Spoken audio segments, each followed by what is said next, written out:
안녕하세요. 여러분의 삶의 이야기를 전하는 낭독자입니다. 혹시 우리가 아무렇지 않게 쓰는 이 글자들이 누군가의 목숨을 건 용기 덕분에 지켜졌다는 사실을 아시나요?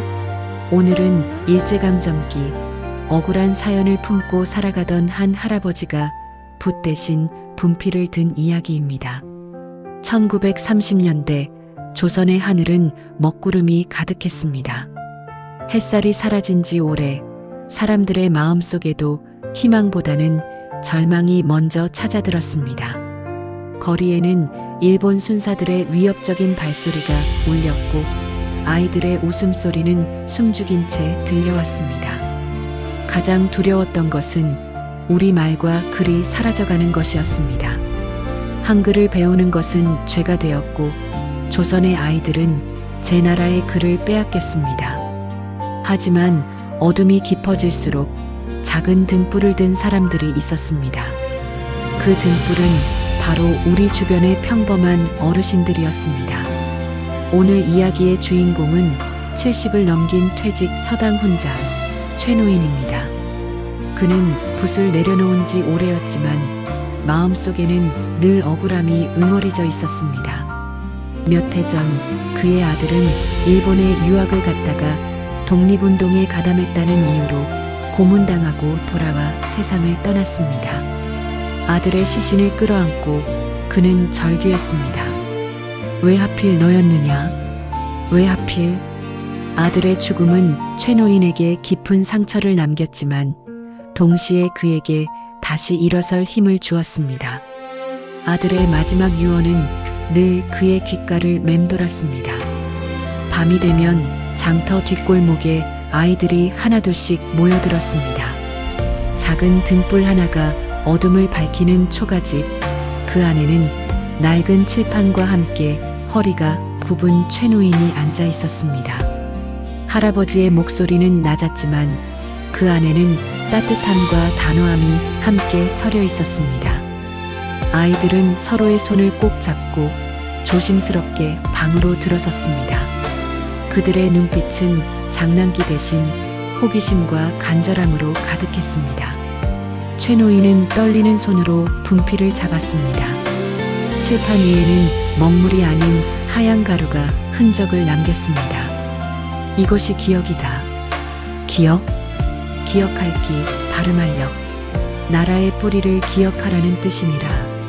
그리고 잠시 숨을 고른 뒤 할아버지는 아이들을 깊은 눈으로 바라보며 나지막이 말했습니다.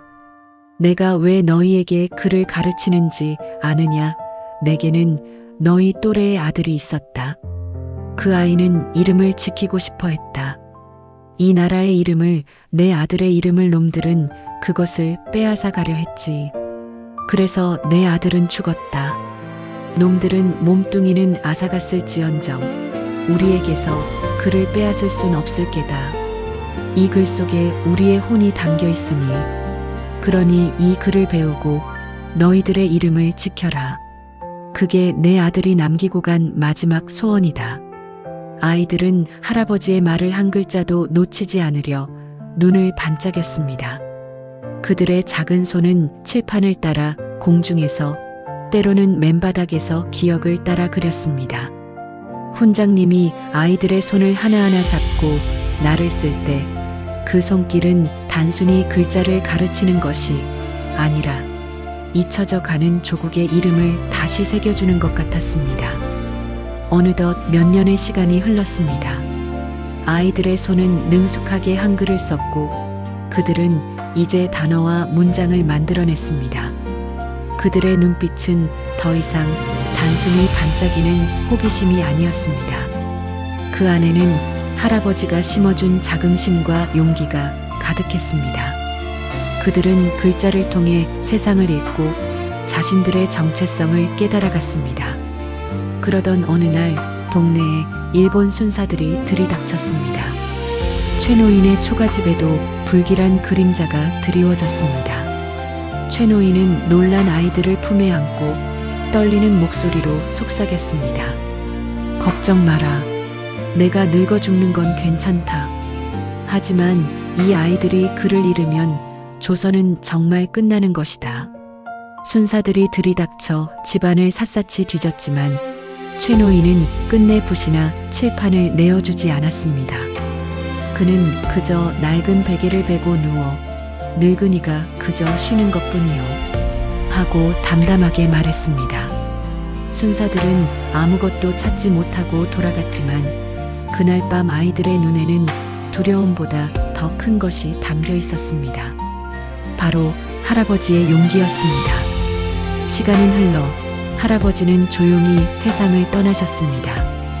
그의 손에 잡히던 분필은 부서졌고 그가 그를 가르치던 작은 초가집은 바람에 허물어졌습니다. 사람들은 그의 이름을 기억하지 못했습니다. 그저 그를 가르치던 그 노인이라 불렀을 뿐입니다. 그러나 그 노인의 희생은 사라지지 않았습니다. 그날 밤 할아버지에게 글을 배웠던 아이들은 어느덧 성인이 되었습니다.